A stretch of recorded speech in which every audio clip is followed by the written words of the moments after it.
fan now that I can't cramp when I go home at night. No, I grew up in the day of salt pills. You know, you guys don't even know. Went right over Google's head. I mean, I've heard of them. Started a little rusty, and just kind of felt really good at half, to be very honest, with Terrence and Matt. I think one field goal between them, and only down 4. And then to be down 15-4 on the glass to start the game. That was disappointing because we spent a lot of time talking about their rebounding. They need that rebounding, and we weren't very effective doing that. But I thought the last 8 minutes we were really good. We got our way back into the game. We found a little run, came from our bench. Sincere hit a 3 to kind of crack the seal. And then very seldom in this league do you have a 19-0 run and hold a team without one for 11 minutes. I thought our defense was terrific. I thought our shot blocking impacted the game at the rim. I thought that Ty Rogers, Sincere, that group, we did it with a lot of freshmen on the floor. It was our small lineup. Coleman Hawkins, Coleman's guarding everybody from Mulcahy to Cliff today. So I thought that group was outstanding, and it's a sign of a good team. And then the second half we got TJ going, we got Matthew going. It was nice to see Luke Goody out there, kind of break the seal for him. Playing, he's going to be huge for us down the stretch, and I thought Dane in the first half was just absolutely not just scoring the basketball, but the fact that they had to play 8 minutes without Cliff because he picked up 2 fouls guarding him was very impactful in the game. So all in all, really good day. Did what we needed to do here at home and beat a really good Rutgers team. Start with Jeremy. Brady mentioned the freshmen, Ty, Sincere, even Jaden. Defensively, what are they giving you right now, and how rare is that for a trio of freshmen? Very. What they're doing is, and Jaden didn't have one of his better days offensively, but Jaden was like glue to Spencer, and I thought that was a big part of the first half as well, is not letting Spencer get going. But they're becoming assignment sound. They're playing really hard. We know they're athletic, they're quick twitch, they're versatile, but they're becoming assignment sound, and they're understanding a scouting report and not making a ton of mistakes. I thought we forced Rutgers into basically a middle ball screen game. It was just 2-on-2, where Spencer wasn't even a part of the second half for the most part. And all they did was high ball screen, and that to me is playing into our hands. And we forced a lot of hard shots and a lot of contested shots. I felt great. McConnell took 10 in the first half. I felt really good about that. He made a few, but that's okay. Brad. It seems like when you guys go well offensively, Coleman Hawkins is a big part of that, whether it's passing, facilitating, or scoring. And when it doesn't go well, usually he's kind of not involved. How do you get him involved from the jump? Damn, Brad, you asked the hard questions. I don't know. I thought he got a couple of easy ones to get going. We need Coleman shooting the basketball. We need Coleman in an aggressive mode on the offensive side. And I say that, and it's an aggressive, but you put the hyphen after it, safe. After it, and you don't want him overdoing too much, but I thought he turned down a couple today that I want him to take. But again, tonight he let it come to him. There was nothing that was hard about it for him. He was aggressive, he looked for it, and he got a couple on the offensive glass, he got a couple jump hooks, he hit a fadeaway in the paint, and those are looks that Coleman makes. And then he gets his catch and shoot threes. And he's that Coleman Hawkins is an elite player. Done. a little bit of a chess match with lineups. What did you see from the flow of the game when you went small, and how do you think that group impacted the game? No, they won the game for us. Small won the game. I think it was the 19-0 run with mostly Cliff and Dane out. Now, you know, that's the catch-22 of being a coach. How long do you let it run? You know, and I let it run a long, long time. And before I made a substitution, you know, we had TJ on the bench for a good bit. Ty was grabbing every rebound. That's what I think makes us really good now is those freshmen are growing up, and what we may lack offensively sometimes we pick up on the defensive side. So I thought it was a huge part of the game today. Scott. Coach, when you went up like, No, wait, Scott. Back to Coleman, yeah, he came up here and was talking about maybe the realization that it takes him until maybe the second or third media to really get involved, especially offensively. And just what does that may say about his approach, and how has that maybe changed in the time that you've known him? Yeah, that was Io. Io did that a lot. Io was patient, picked his spots, knew when it was there. You know, as a freshman, Io was trying to score every time he touched it, and was in hyper mode all the time. Coleman's just kind of letting it flow. He figures it's a long game. He knows his opportunities are going to be there. He knows he's going to play minutes, and so he's very, very patient with his approach. And you know, we ran some stuff to try to get you know, Matt some opportunities early, Jaden a couple opportunities, but he just kind of bides his time. And you know, then it's put him in situations where there's some pick and pops and based on some coverages and a couple post ups, and he was really effective today. He took advantage of them. Ed. Coach, when you were up by 9 or 10, there was a stretch where there was some unforced turnovers, the lob passes, and they just didn't convert. How do you manage between letting the kids be themselves and knowing and understanding time and situation? Yeah, that's where we got to grow. I mean, that was the end of the first half of the Iowa game, you know. And it's like I called Sincere over and I said, when was the last time we completed a lob? I said, you weren't here. And I said it was with Kofi and Omar last year.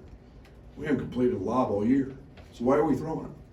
And just understand, you know, not that Matt can't go get one, he can, but you know, that's youth and their exuberance. You know, that Coleman made a really quick one. It went through Ty's hands. We had a first cutter layup. I'm okay with that turnover because I really want guys to look for layups. But again, it was, I would rather him be aggressive than passive. And now we got to be able to put and think through the time and score deal. But it didn't hurt us today, but it sure did it last Saturday. Right. Brad, you going into that first media timeout, it looked like you were talking to the guys about getting those defensive rebounds. And you mentioned Ty did a really good job on boards. Talk to us about how he kind of changed the game for you guys today. Yeah, when I need rebounds, I go straight to him. Nobody else. Get in. I mean, he dominates our practices every day. He's been dominant on the season with our rebounding. He's a guy that has an uncanny knack for finding the basketball, and he's not afraid. If you notice, most of his rebounds come above the rim, and there's an art to that. And I love what he's doing. Gosh darn, I love what he's doing. And it's all we talked about for 2 days. So I wasn't very happy with the fact that we needed to keep them off the offensive glass, and they had 4 or 5 in the first 4 minutes. Derek. Coach Amore is thought to be one of the better bigs in this league. How did you see Dane approach that matchup, and what does his performance say about kind of where he stacks up? The good thing is, Derek, he played against him before.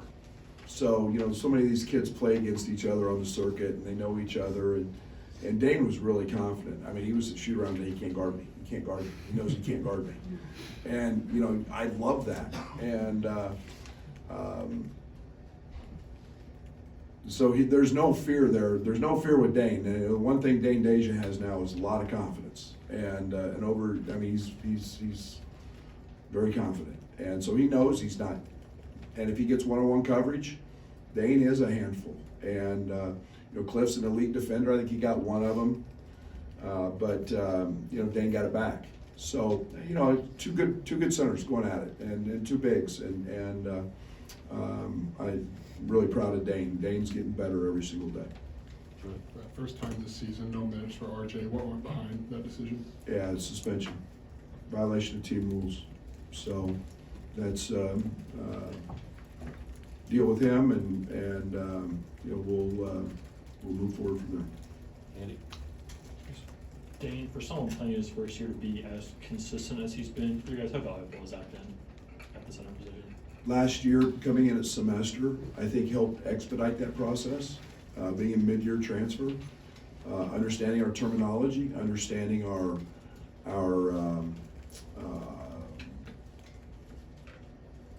practicing against Kofi, being able to yeah, you guys are great. You guys tweet that out so fast. That's unbelievable. That's like Doug trying to take pictures of me the other night in a high school game. I mean, right in my face. That's great. But I did think. it is. It was an advantage being here, and he's really confident. He plays with no fear. So Dane's growth has been fun to see. Still got a long way to go, but he's gaining on it really quick. Jim in the way back? Hey, Coach, I had one a little bit off topic. Tuesday, you created quite a stir in the little town of Fairbury when you showed up at a small town high school basketball game. What can you just say what your thoughts on that small town was? Is that kind of fun to go to a small town? That was so awesome. That was awesome, and I can't talk about recruiting, but it's one thing that makes this place really special. I mean, there wasn't a seat to be had. High level game. Everybody's so proud. A gentleman I'm sitting next to is I have no idea who he was, but he was very talkative. And in the middle of the third quarter, there's a gentleman on the other side running in front of the students and the fans, and he goes, that's a preacher at one of our local churches. And I thought, you know, it's not every day you see the preacher at the Baptist church, I think he said, getting the student body fired up. But it was a lot of fun. Really enjoy. I really enjoy it. It's what makes basketball special. It's what I grew up with in my hometown, and pretty fun. Tyler? Yeah, Coach. You mentioned that you kind of turned the game into 2-on-2 in the second half. Cam Spencer, he's been by far the best offensive player. He got 1 bucket on 5 shots. Was there anything special you did for him, or was that just straight up Jaden, like you said? I think it's what they felt comfortable with. I don't know. I don't want to speak for Steve.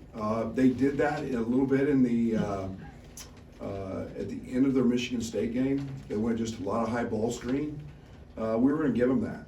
We did not want Cam to beat us, and he's a very active scorer for them. He's had some big games. I think he's 15 or 16 in their wins. I think he's 9 or under in their losses.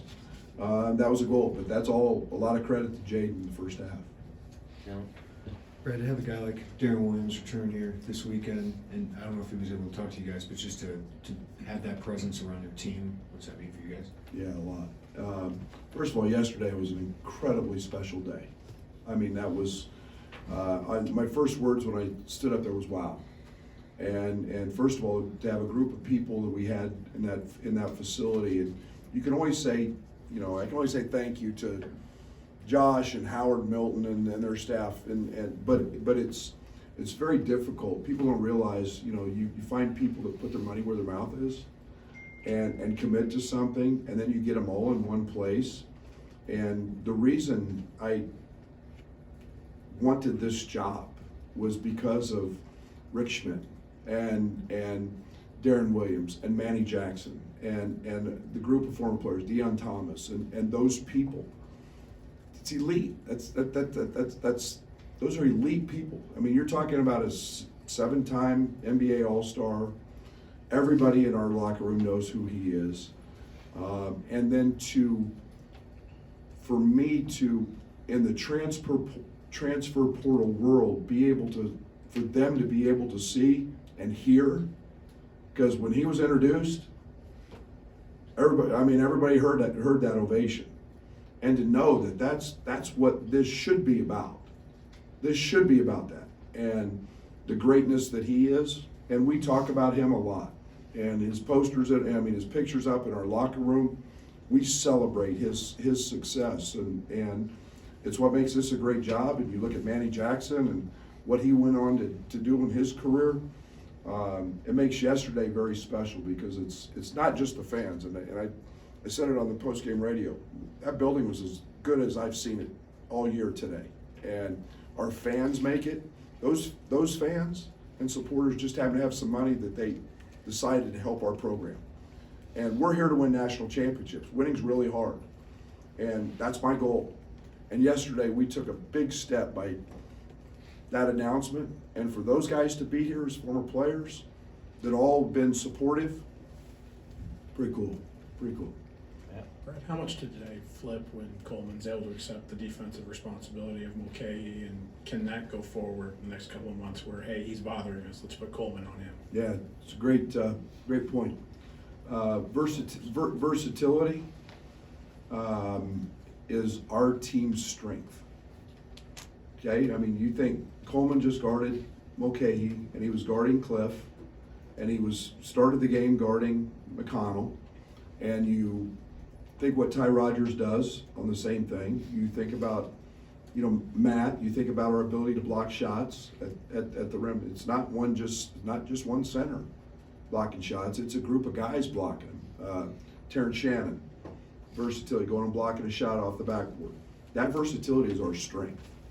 And, there's a reason a lot of people at the next level like Coleman Hawkins, and it's because of what he does on the defensive end. Mark in the way back. Coach, how rare is a 10-minute drought for a team like Rutgers? Very. In this league, they got great players. That's an old basketball team. That is a veteran basketball team. I mean, they scored, 85 against Iowa the other night. I mean, they're down to the wire in Bloomington the other night with a chance to win the game. That basketball team is old. They're elite. They're veteran. Mulcahy knows how to score. Spencer knows how to score. Cliff's a threat at the rim. So it's unique. I thought it was as much our defense as anything else, but you got to do it every night. But it's rare because this league is really good. Joey. You guys got Dane, a guy who played like 9 minutes of college basketball and needed to work on his body literally a year ago. Do you ever have to step back and kind of take in as far as he's come over the course of the last year? Yeah, I'm pretty spoiled because I try to not take Adam Fletcher for granted, and Palmer Johnson and Paul Schmidt but Fletch.